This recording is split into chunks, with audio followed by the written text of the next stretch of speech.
Hello दोस्तों, तो आज की इस वीडियो में हम क्या देखने वाले हैं, एमसीक्यूज देखने वाले हैं फॉर कम्पिटिटिव एग्ज़ाम से। हमारा क्या रहेगा, पार्ट 1 रहेगा।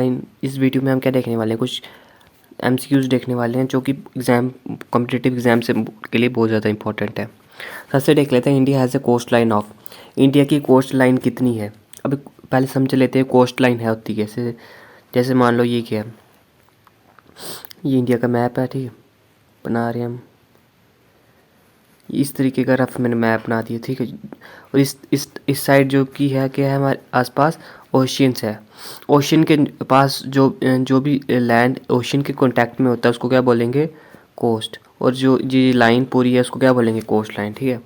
इंडिया की कोस्ट लाइन कितनी है, 550 किलोमीटर, 6500 किलोमीटर, 7500 किलोमीटर, 8400 किलोमीटर, ठीक है। इन चारों में से किसी का एक आंसर है, ठीक है। चलो अभी इसका आंसर देखते हैं, क्या आंसर है इसका, ठीक है। इसका आंसर है सी क्या है, 7500 किलोमीटर्स। इंडिया की कोस्ट लाइन 7500 किलोमीटर्स, ठीक है।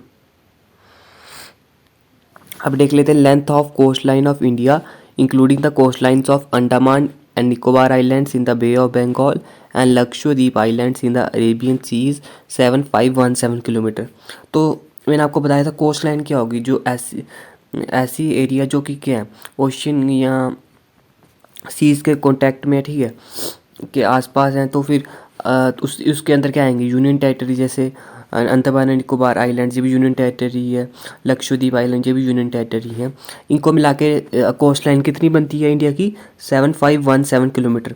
लेकिन अगर हम इनको छोड़ दें तो फिर इंडिया के मेन लाइन की कोस्ट लाइन कितनी बनेगी, 6100 किलोमीटर, ठीक है। Coastline of Indian main line is surrounded by Arabian Sea in the west, Bay of Bengal in the east and Indian Ocean in the south.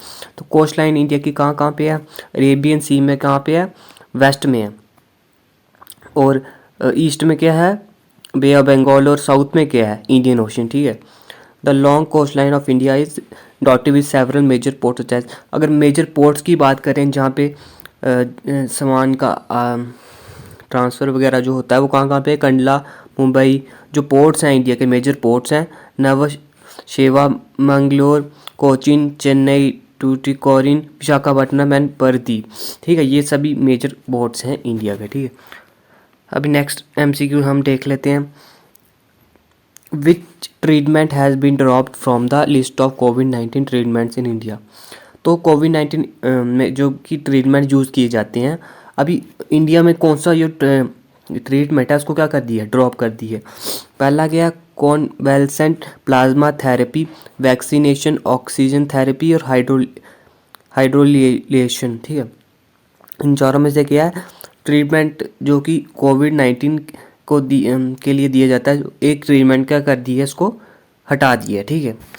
देखते हैं इसका answer क्या है। इसका आंसर है ए क्या है, कोवलेंट्स कोवलेसेंट प्लाज्मा थेरेपी, ठीक है। Convalescent plasma therapy has been drop from the list of कोविड-19 treatment by the government of India. ने इसको क्या कर दिया है, ड्रॉप कर दिया। This decision has been made by national COVID task force. Decision किसने बनाया है, national COVID task force. Since the experiments with the treatment have been found to be ineffective in treating COVID infection. अब इसको drop क्यों की गया है, drop क्यों किया है, क्योंकि ये क्या है, इनइफेक्टिव।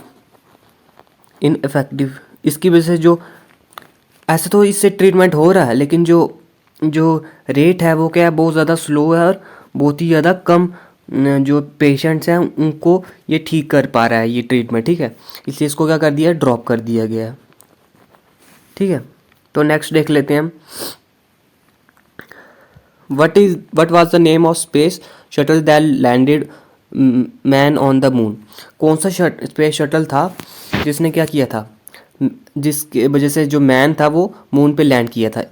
ऑप्शन ए है ईगल, कोलंबिया, चैलेंजर और अपोलो। तीन ऑप्शंस हैं, इन तीनों में से एक ऑप्शन सही है कि कौन सा स्पेस शटल था जिससे मैन क्या किया था, मून पे गया था। आंसर देख लेते हैं अभी। डी है अपोलो। तो अपोलो है क्या, Apollo missions were series of space missions both manned and unmanned phloem by NASA between 1961 से लेकर 1971 वन के बीच में क्या अपोलो मिशन बनाए गए थे, ठीक है। They culminated with a series of manned moon landing between 1969 and 1972 के बीच में क्या किया था। फर्स्ट जो कि मैन जो इस स्पेस शटल में मून की पे गया था, first named flight of polo is 1968 में उसकी पहली क्या गई थी, लैंडिंग हुई थी।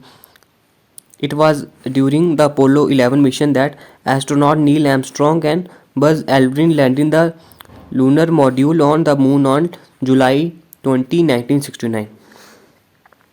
तो जो पहला इंसान जिसने मून पे कदम रखा था वो थे नील आर्मस्ट्रॉन्ग और बज एल्ड्रिन। कब किया था उन्होंने, जुलाई 20, 1969। और किस स्पेस शटल पे गए थे वो, अपोलो, ठीक है। तो ये हो गया हमारा एमसीक्यू। अब नेक्स्ट देख लेते हैं। Which country approved A grant of 265 crore for improving the power supply of Andaman and Nicobar island. कौन सी कंट्री ने क्या किया था, power supply Andaman and Nicobar islands की बढ़ाने के लिए 265 करोड़ का क्या दिया था, ग्रांट, डोनेशन दिया था, ठीक है। पहला है चाइना, बी है यूएसए, सी है रशिया और डी है जापान। इन चारों में से किसी कंट्री ने ग्रांट प्रोवाइड किया था ₹265। किसको दिया था, अंडमान एंड निकोबार आइलैंड्स का। चलो इसका आंसर देख लेते हैं। इसका आंसर क्या है, डी क्या है, जापान। अभी देख लेते हैं। Government of Japan has approved grant of 4.02 billion. और ये क्या किसका सिंबल है, ये जापान की करेंसी जिसको क्या बोलेंगे, जापानीज़ युआन। जापानीज युआन क्या है, जापान की करेंसी है, उसमें उन्होंने इसको दिया, ठीक है। यहाँ 265 करोड़ दिया था official development of project for Andaman and Nicobar islands के लिए। The grant is aim to improve the power supply in the islands. इसने क्या, इस ग्रांट के अकॉर्डिंग जो किस लिए दिया था, ताकि जो पावर सप्लाई है आइलैंड अंडमान एंड निकोबार में वो बढ़ी जा सके। Additionally Japan has also extended financial assistance for execution of 4 projects pertaining to Delhi metro phase 4 and Bengaluru metro phase 2 expansion. और साथ में क्या किया है जापान ने, और भी फाइनेंशियल हेल्प दी है इंडिया को, किसमें, 4 प्रोजेक्ट्स जो कि दिल्ली मेट्रो के रिलेटेड है और 4 बेंगलुरु मेट्रो फेज़ के रिलेटेड, ठीक है। एग्रीमेंट हुआ उनके बीच में, regards have been signed by GICA and government of India.